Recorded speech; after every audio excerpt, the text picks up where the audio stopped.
Me.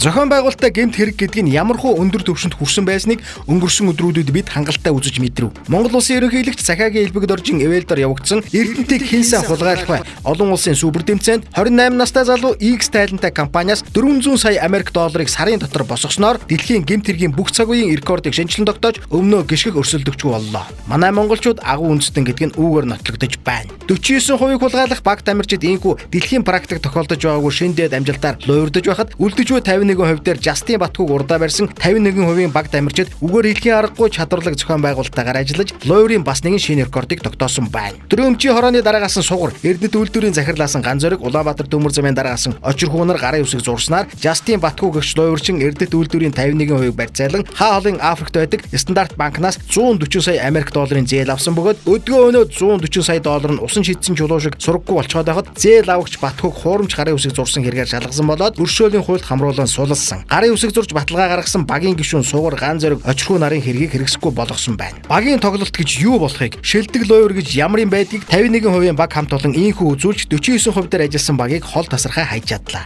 Монголын төр юутай энэрэнгүй, Монгол улс юутай баян юм бэ?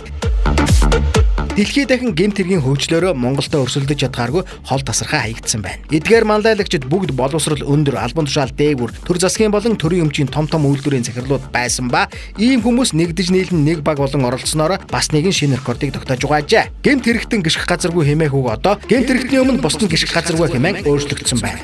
Багт баярыг хүргэе.